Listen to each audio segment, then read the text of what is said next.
안녕하십니까. 저는 발전배전 전기안전, 전기응용, 전기산업 지도사를 갖고 있는 양재학 기술사입니다. 여러분과 같이 전기철도 기사를 학습하게 되었습니다. 아시다시피 실무적인 분야에서 전기철도 기사가 철도 분야에 상당히 중요한 포션을 갖고 있는데, 그래서 전기 전공을 한 분들이 이 시험을 치기 위해서 또 실무를 좀 접근하기가 전기철도 구조물 공학에서 조금 좀 난해한 경향을 제가 이야기를 들었습니다.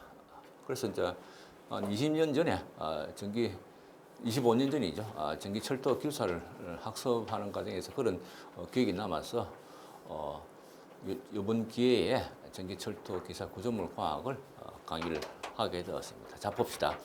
실제적으로 전기철도 기사를 따기 위해서는 일단 이제 CVT 1차 시험이 있죠. 사지선단 객관식 있고, 2차는 이제 단답형, 계산형, 중간 논술형이 있습니다. 그래서 2차 실기 시험을 대비해서 주로 이제 계산 문제, 주의 계산 문제와 단답형 예상 문제라든지 구조물 이해에 필요한 응용 기능까지 포함해 가지고 어떤 여기 여러분들이 실무도 필요할 겁니다. 실무 기초 이론이죠, 그죠?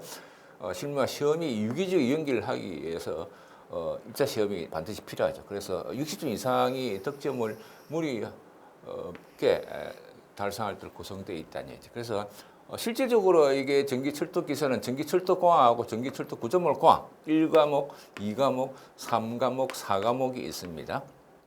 이것이 80문제죠. 80문제인데 과거에서는 1번 2번 쭉 해가지고 20번까지 예를 들어서 전기철도공학이다라고 했는데 요즘 문제는 이렇게 안 나눠 있습니다. 그러면 또 다시 이제 전기철도 구조물 같으면 1번, 2번 이렇게 되는 것이 아니고 이렇게 시험돼 있더라고요, 보니까. 21번부터 40번까지는 또 이렇게 전기철도 구조물 공학 이렇게 되어 있고, 그다음에 전자기학,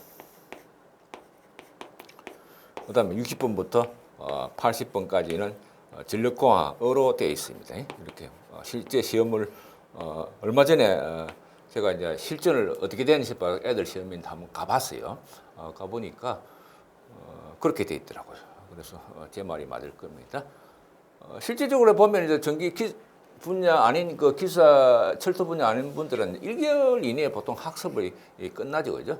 근데 일반적으로 이제 전기 기술사가 아닌 분은 4개월 정도 학습 기간이 필요할 겁니다. 그 4개월 기간이라는 것은 철도 공학, 그다음에 구조물, 그다음에 전기자기학, 전력공학인데 여러분들 이제 실제 보면은 관악을 면하게 되는 경우가 뭐 경우였냐면은 이 구조물 공학 요놈하고 전기자기학, 전기자기학 여러분들 그죠? 오랫동안 손을 놨기 때문에 요즘 상당히 앞서가는 분야도 많죠. 실제 응용 그죠? 응용 그것이 많이 나옵니다, 그죠?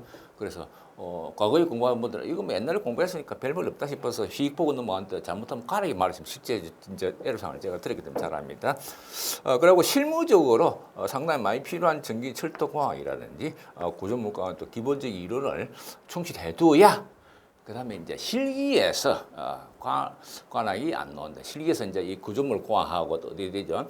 전기철도공학하고 20문제 나오는데 실기에서 이 필기 문제를 잘 해둬야 돼. 필기 문제, 필기 이론하고 여러분들 이제 객관식에 제가 이제 쭉 이렇게 장별 6장까지가 구조물 공학이고, 그다음에 9장까지는 1장부터 9장까지는 전기철도 공학인데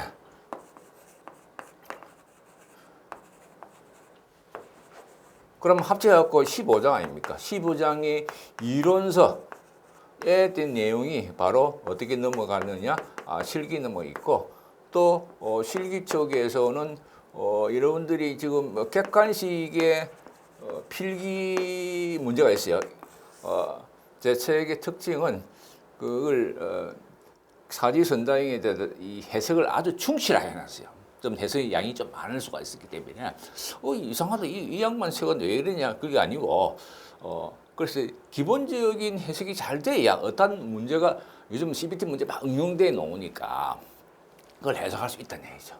그래서 실기의 목표는 실기를 완전하게 합격하는 것이니까, 그죠? 그래서 조금 이렇게 내용이 다채롭고 좀 실전적인 문제가 많이 이렇게 포집될 수 있도록 실기를 편집을 해놨고, 그 이전에 이제 필기를 합격해서 이런 수순으로 넘어와야 된다. 그래서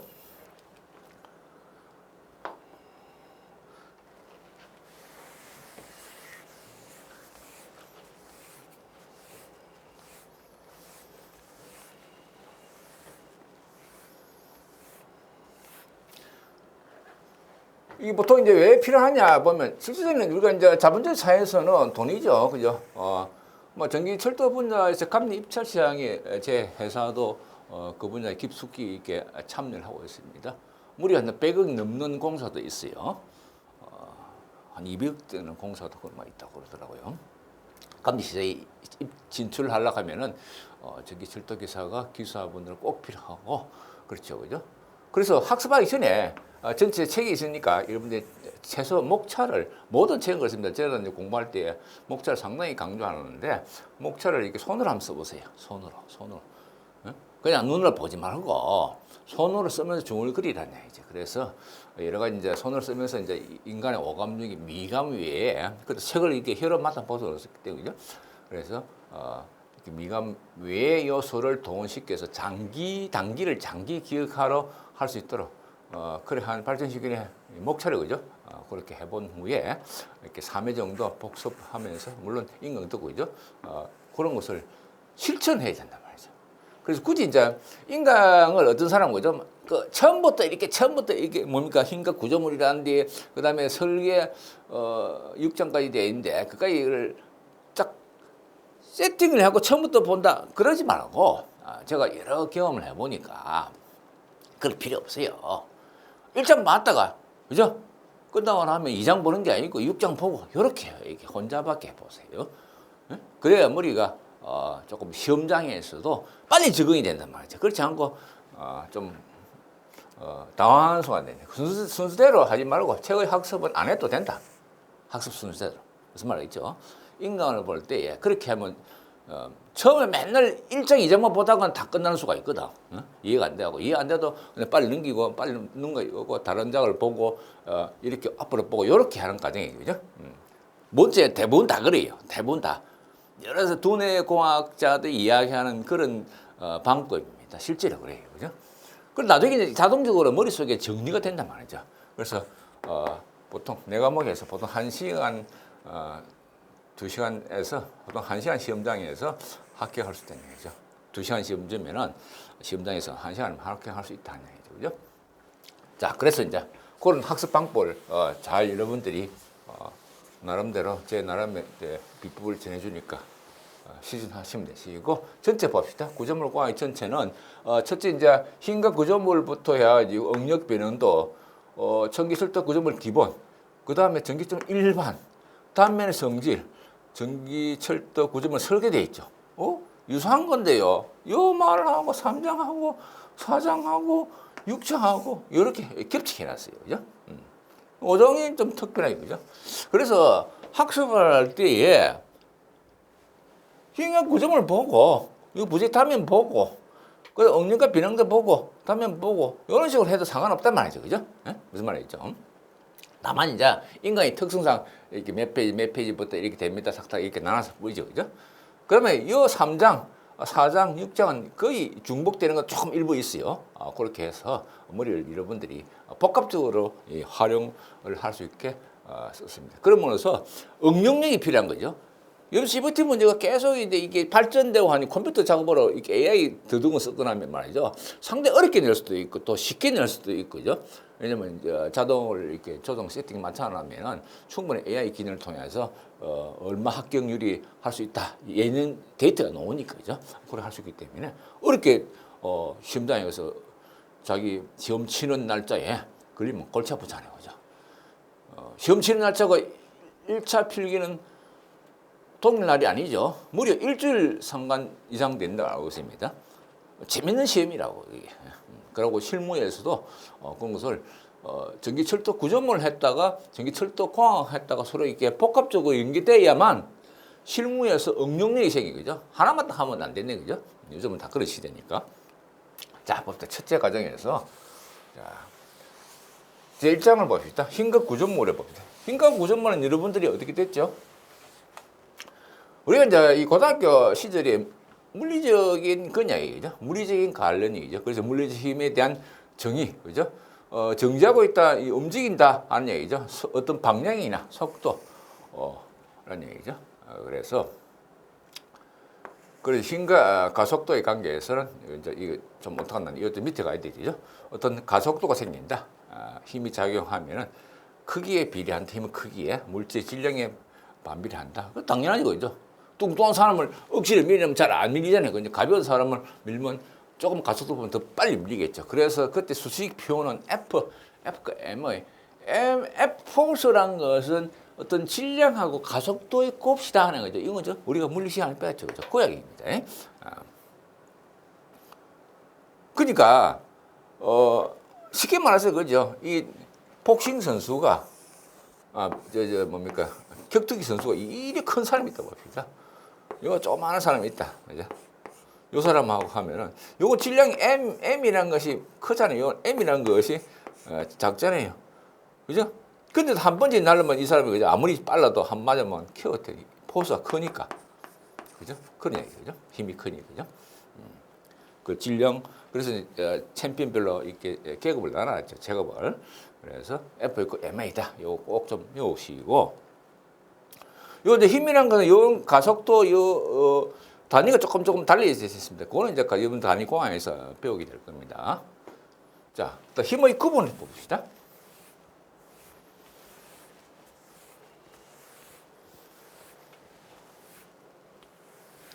힘의 구분에서는 스칼라라는 것은 크기만 있고 방향을 고려할 필요가 없는 그 물리랑 길이, 면적에는 부피라든지 온도, 에너지 이런 그런 양이죠. 자, 벡터라는 것은 크기와 방향이 있다. 크기하고 방향. 예를 들어서 크기와 방향. 그래서 자기장, 전기장, 처짐이라는 데 힘, 속도, 가속도, 변이 그런 양이죠. 이거는 아주 상식에 속하는 것이니까.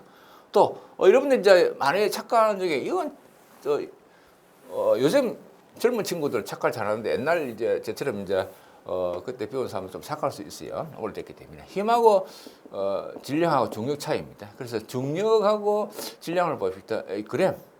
그램 중 포스 그죠? 그거는 중력이라는 얘기죠. 마찬가지죠. 질량은 킬로그램 중이다 얘기죠.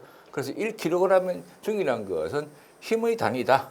1kg 질량 1kg에 작용하는 무게 힘. 예.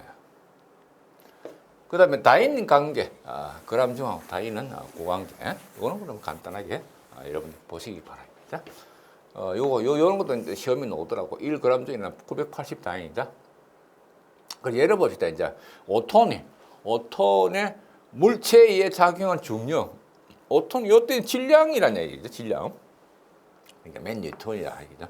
1뉴턴은 10만 다인이잖아요. 그래서 그램 중이랑 이것도 좀 미안하세요. 이거 오래 보면 헷갈리죠. 980 다인이죠. 1kg 중이라는 것은 당연히 9.8뉴턴.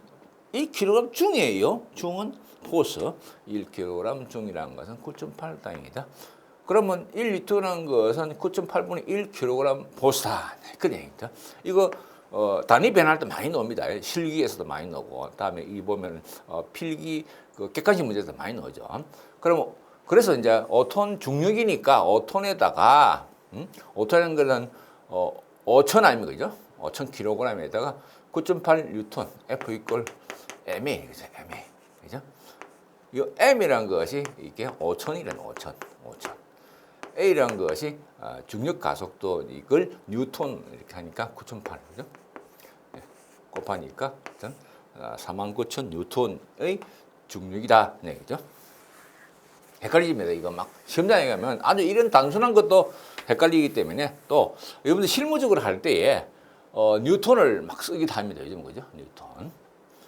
예를 소방 같은 거 하면 메가파스칼도 막 쓰고 그러죠. 이런 거죠. 자, 그러한 힘에 대한 요소가 있는데 힘의 두 번째 3요소는 당연하게 뭐다?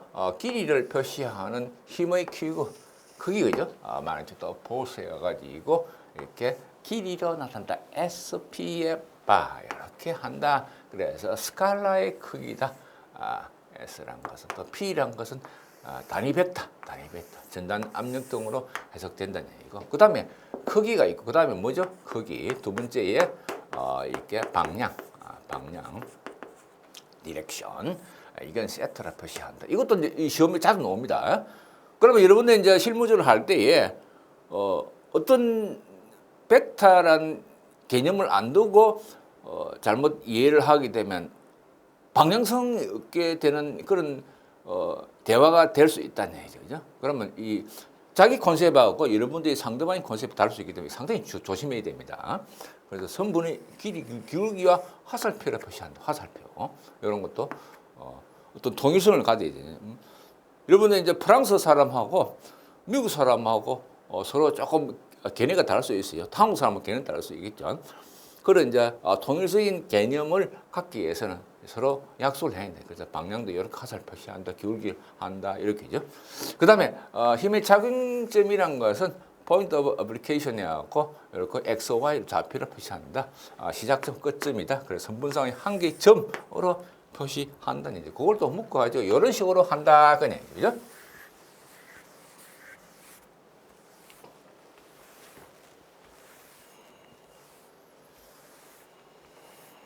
자, 이거 이제 크기죠, 그죠? 길이를 표시한다, 그죠? 여기까지 간다, 작용선이다, 이거. 여기 이제 뭐죠? 세타, 그죠? 작용점 이렇게 놓은다, 그죠? 그래서 힘의 3요소는 여기와 다시 봅시다. 힘의 3요소 뭐다?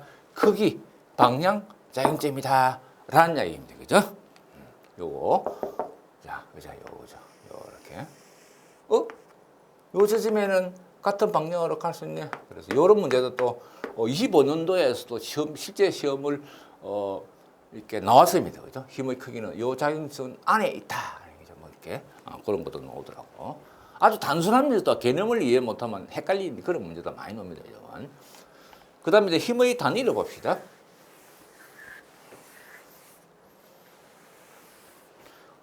힘의 단위를 봐서는 당연히 이게 절대 단위 뉴턴, 그죠? 다인이라는 거죠. 이건 그램에 대한 얘기죠. 요거 이제 헷갈린다. 요거 이제 가속도라는 것은 1m/s 제곱이다.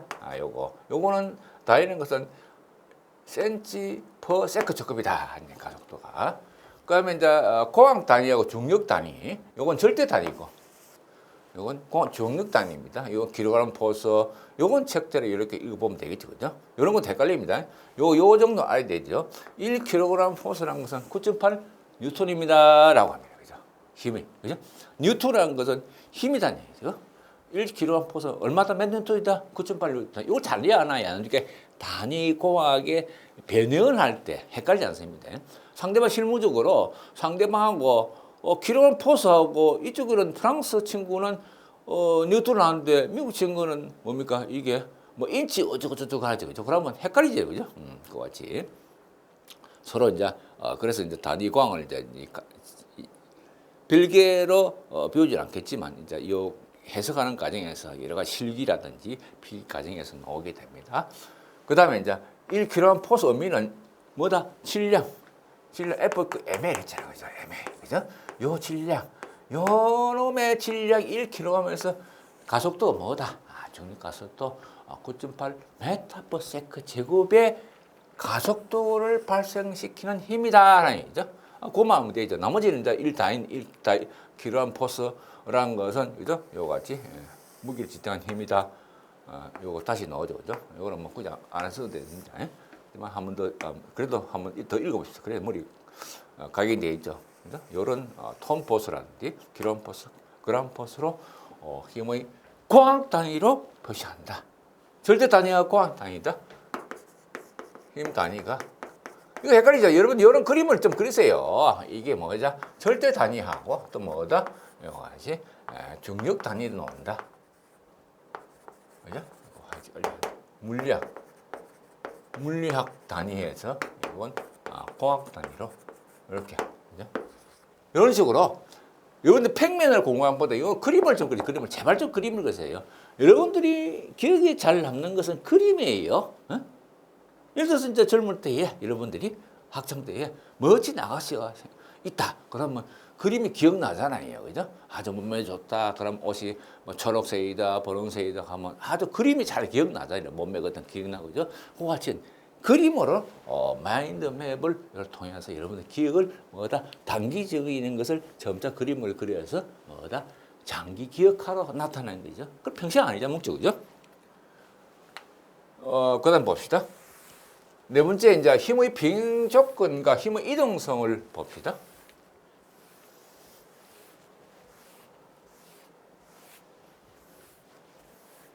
자, 힘의 병행이라는 것은 개념에서 두 개의 힘이 동시에 작용할 때 힘이 전혀 가해져 있는 정지하고 있는 상태가 0이면은 이쪽은 저쪽을 이렇게 같이 이렇게 밀었다면 그죠? 아는지 정지하고 있는 상태다. 그러면 합력이 합력 플러스 되는 이쪽 저쪽 그죠? 그러면 제로를 한다 그죠? 수평으로 힘의 비례라고 수평은 주어진 힘 그죠? 호리존탈하고 시그마 H라는 제로하고 요거는 버티칼 수직 그죠? 회전력 모멘트 그죠?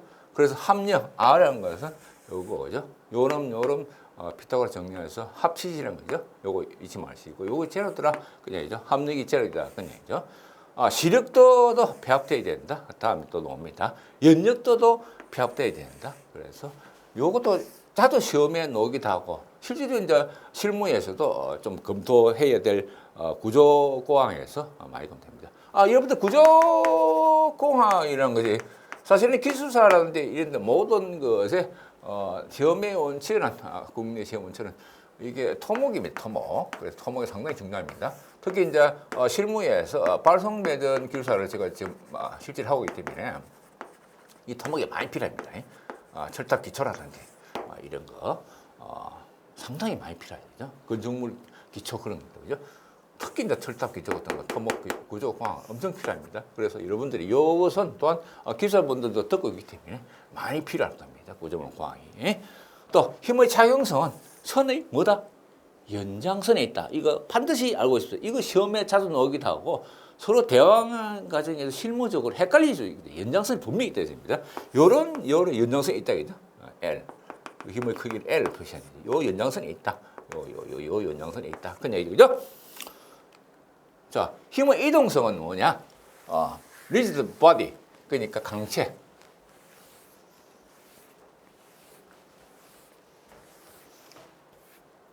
이동성은 강체의 힘의 작용상에 임의의 위치를 옮기더라도 그 힘이 효과는 변화가 없더라. 이동성. 자, 요거 정확하게 알고 있습니다. 개념적인 문제가 많이 나오고 실무적으로 이런 상대방하고 헷갈리지 않도록 힘의 부호는 이제 올라가는 상향이 그 하향 마이너스다 우를 갖다가 이제 약속을 했습니다. 서로 약속 정할 수밖에 없어요. 그래 헷갈리지 않도록. 그래서 이렇게 우는 플러스고 좌는 마이너스다라는 것입니다. 자,